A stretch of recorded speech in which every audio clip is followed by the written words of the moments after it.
14 million G in earnings from selling over 3,000 Starfruit wine and more will finally allow us to achieve perfection.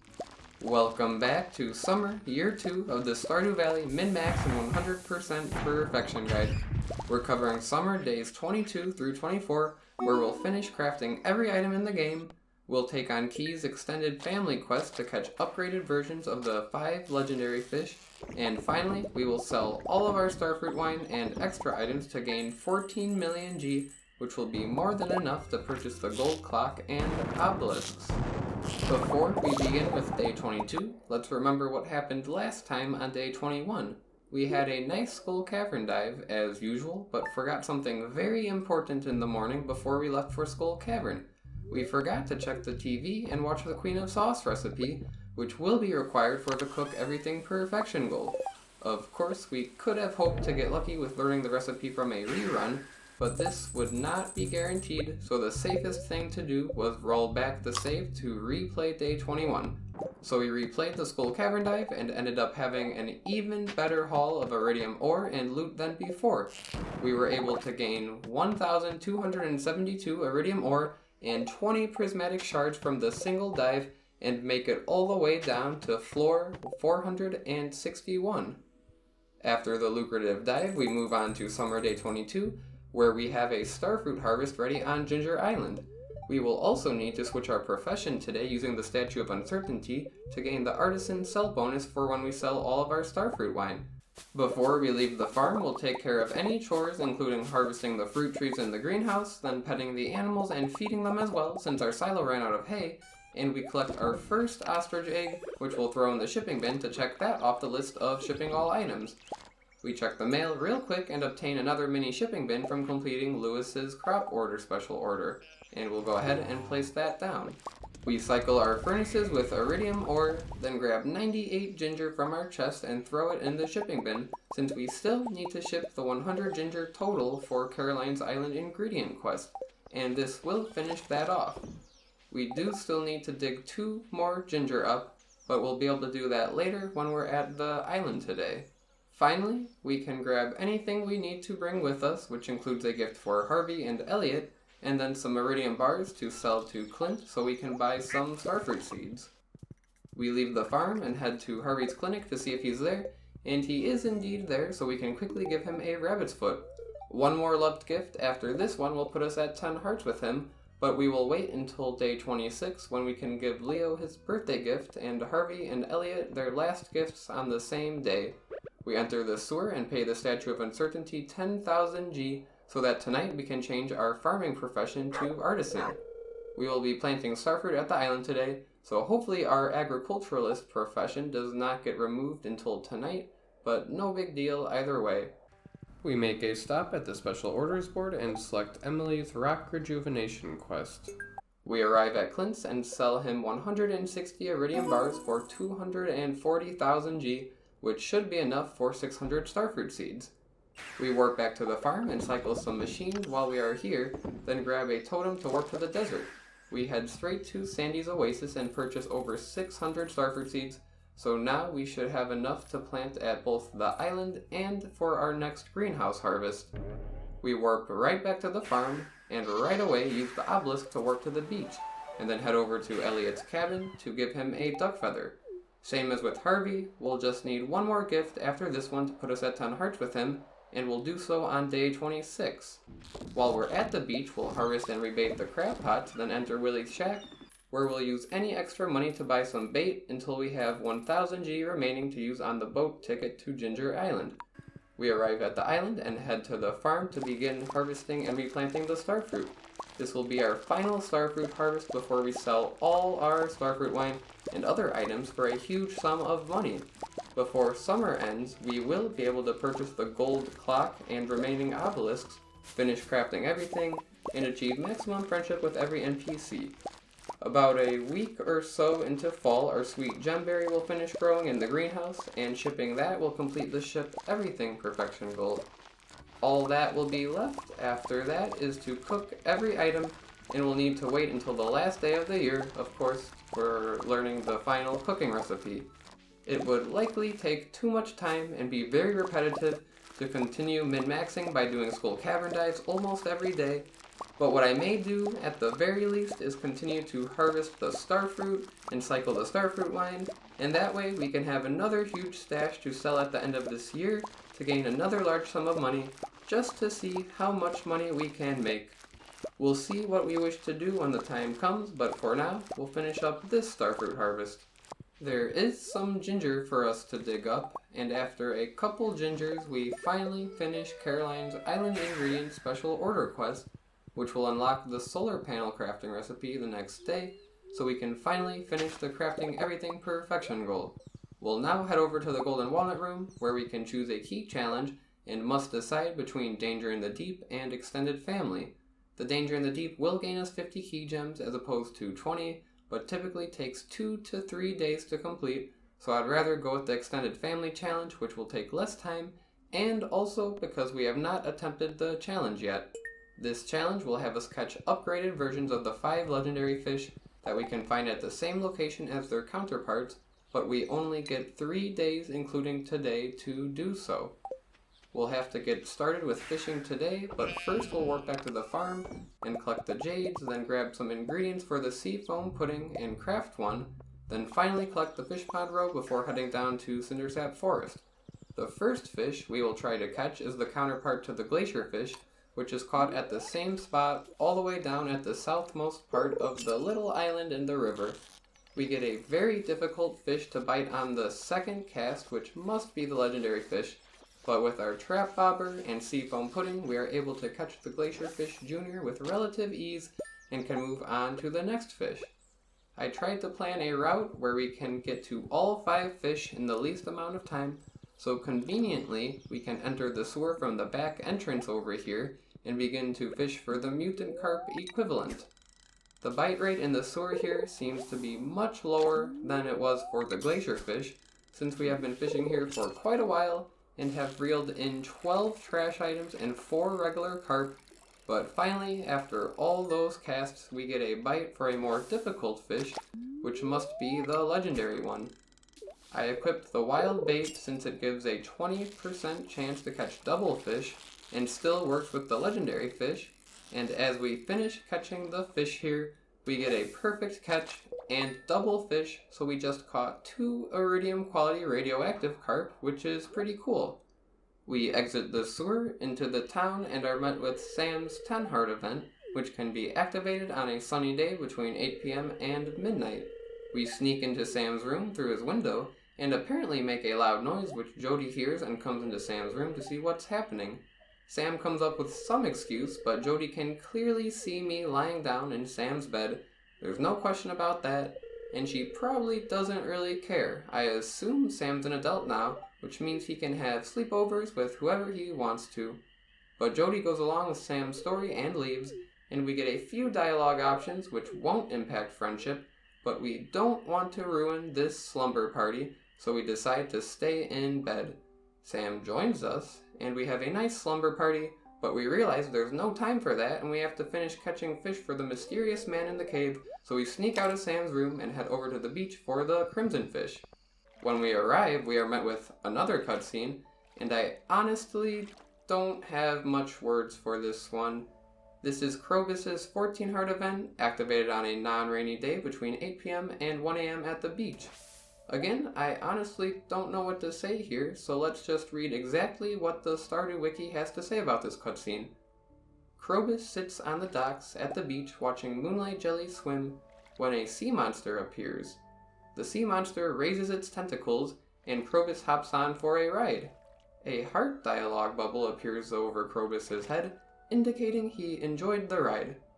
Oh, okay, I get it now. Makes perfect sense. We head to the southeast dock and have actually ran out of our sea foam pudding buff, so when we hook the crimson fish, we have quite a difficult battle with it. The buff seems to last for such a short time only because the buff timers actually still count down while we are fishing, even though the in-game time is frozen. We are able to keep up with the fish, and after a difficult battle, we reel in the son of crimson fish. 3 down, 2 to go. We take the shortcut up by the town river and keep heading north past the blacksmith and movie theater to get up to the small bridge right before the mountain lake. where we can fish for the anglerfish. The first bite actually happens to be the one we are looking for, and we don't have much difficulty reeling in this one and are able to catch Miss Angler. We can take the shortcut right up to the mountain lake and head to the fishing spot by the log for the legend fish. This brings back good times of the first month of this run, when we were fishing up here early on for nice profits, and were actually able to catch the legend fish on day 15 of the first spring.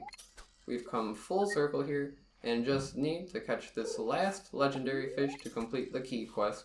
We keep casting for the rest of the night, and very unfortunately do not hook in the legend fish a single time, so we did not even get a chance to catch it. No big deal, we still have 2 days left to complete this quest. We pass out and are prompted to change our farming profession, and of course we must first select tiller, then we can select artisan for the 40% increased sell price for artisan goods. I had also shipped off an ostrich egg since we had not yet, and the 100 ginger that needed to be shipped to complete Caroline's Island Ingredients special order. We wake up on day 23 to a neutral luck day and decide it will be a good day to do a Skull Cavern dive since we have no other chores that need to be finished today. We begin with a round of iridium smelting and then check the mail to find the recipe for the solar panel for completing Caroline's Island Ingredient special order, which will be the final recipe needed for the craft everything perfection goal. We will go ahead and craft a solar panel tomorrow, and for now get organized for Skull Cavern and then go ahead and warp on over to the desert. We arrive at Skull Cavern and begin our dive.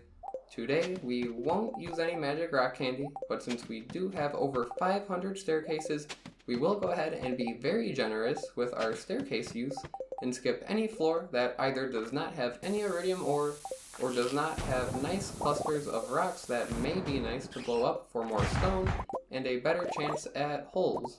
We make it to floor 328 and gain 996 iridium ore and 16 prismatic shards, which is pretty good for a neutral luck dive with no magic rock candies. We pass out and move on to day 24, and of course it happens to be a super luck day today, on a day we must cycle all of our Starfruit wine kegs, where we really won't take any advantage of the luck, but that's alright. We'll start off by smelting some gold since we actually only have 4 gold bars in our chest, and we'll need 5 to craft a solar panel. We can also get some gold by deconstructing some quality sprinklers we got from a Skull Cavern chest. We will be shipping all of our Starfruit wine at the end of the day, and most of our other items as well.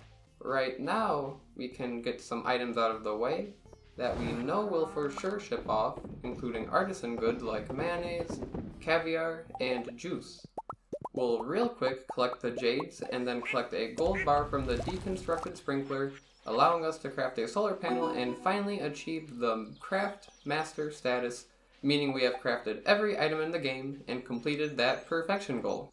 We'll go through some more chests and ship off some more items, like extra crops that we really don't need to hoard. Of course, I will keep hoarding at least a few of every type of item, but items that we have a whole bunch extra, we can go ahead and ship off a good amount of them. This includes a large amount of rhubarbs and strawberries, and gold and silver quality coffee beans, since I'll keep the normal quality coffee beans to turn into coffee. We'll ship them all off and get a nice chunk of money from all of that. We can also ship off our gold and silver quality starfruit, which should earn us quite a large amount of money. Of course, we'll keep the normal quality starfruit to turn into wine, and speaking of that, the starfruit wine kegs are done today, so we can head over to the first keg shed and start a round of coffee, and then do so for the second keg shed as well. By the time we finish cycling the second keg shed, the first one has finished again, so we can head back in there and get another round of coffee brewing. After this, the second shed is done, of course, but we can't spend the whole day cycling coffee here since we do need to tend to all of our other kegs outside of the farm, so we'll head back by our chests and grab the green tea that finished brewing here, which we have not shipped yet, so we'll go ahead and ship that to check it off the list. The gold finished smelting, so we'll get a round of iridium going now, then grab some more items to ship, and we'll grab the mead, which we have not shipped yet, then a bunch of items to get a little extra profit, including all the cloth we gained from mummies, some truffles and truffle oil, and a whole bunch of our fruit tree fruit. After this, we are ready to leave the farm to cycle our kegs and head to the bus stop to begin the cycle. We cycle the kegs taking the path as we usually do, starting with the bottom of the bus stop, then heading to the top right. Then we move to the next screen and cycle a few kegs along the way up to the backwoods, and then find ourselves up by the railroad. Some of the oak trees here have grown, so I probably should have brought some tappers, but I forgot. No big deal. We just collect all the oak resin and then head back to our kegs. We cycle some more along the road and then enter the tunnel. We cycle all the kegs on the top layer and then all the kegs on the bottom layer, and then find ourselves back at the road and finish cycling all the kegs here, then enter the bus stop area once again and finish cycling the kegs along the way to the farm. We have arrived back at the farm a bit after 6 p.m. and usually when we get back after collecting oak resin, we craft some more kegs. I don't really have a good place for more kegs right now since we ran out of shed space, and I'm not sure if I want to place more kegs outside the farm. We can decide if we want to expand our keg empire next time, and if we do, we will need more wood, so I'll go ahead and throw some hardwood in the wood chippers and then collect the battery packs while we're over here. We head back to the chests, and I contemplate shipping iridium bars and prismatic shards. I hold off on the iridium bars since we might use them for crystallariums, and I also find them nice to directly sell to Clint whenever we are in need of money for starfruit seeds within the same day. The prismatic shards, on the other hand, don't really have much of a use for us, but I decide to keep them all as a trophy. It's almost 8 p.m. and I feel like I've got plenty of time to finish the starfruit wine cycle, but then I remember we still need to finish Key's extended family quest by catching the legend part 2. Since we only have the rest of today to complete this quest, I decide it is the priority right now, so we go ahead and craft a warp totem mountain in order to get to the mountain lake in the least amount of time as possible. I decide to use a curiosity lure in order to increase the chance of getting a bite from the legend too, and we do get a bite rather quickly, but the legend is way too erratic and there's no way I can keep up with it without the trap bobber, so I decide to re-equip the trap bobber instead. And after catching a few non-legend fish, we eventually get a bite from the fish that moves all over the place, meaning it is the legend too. This time, the legend is actually moving around quite a lot less than it was before, and in combination with our trap bobber, it makes it pretty easy to catch, and we reel it in and catch the legend too, which completes Key's extended family challenge. We warp straight back to the farm a bit after 10 p.m., and hopefully we will have enough time to finish cycling the starfruit in the keg sheds. We head to the farther shed on the left and swiftly cycle all the starfruit kegs in here, then move over to the other shed on the right side and are able to cycle all the kegs in here by 12:30 a.m. After cycling all the kegs today, we now have a grand total of 3,065 starfruit wine to ship, so we head over by the shipping bin and throw it all in to be shipped off for massive profits, which we'll see soon tonight. We get another round of iridium ore smelting, then see if there's any last items to ship off.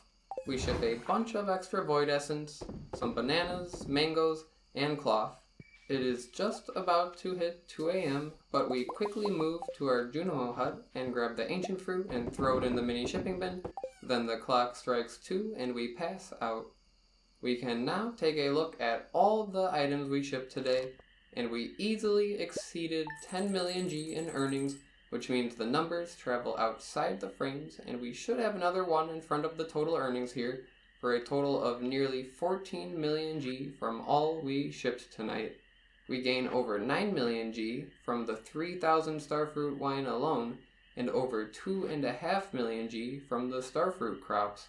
All the other items we shipped combined have contributed a great amount as well to put us at nearly 14 million G from everything we have shipped. We will be continuing in the next video where we'll use our earnings to purchase the gold clock and obelisks and also finally reach maximum friendship with every NPC. If you are looking forward to that and what's to come, please consider subscribing to be sure to see the videos when they come out. Feel free to leave a comment with anything you'd like to share. I always appreciate it, and as always, thank you for watching, and goodbye.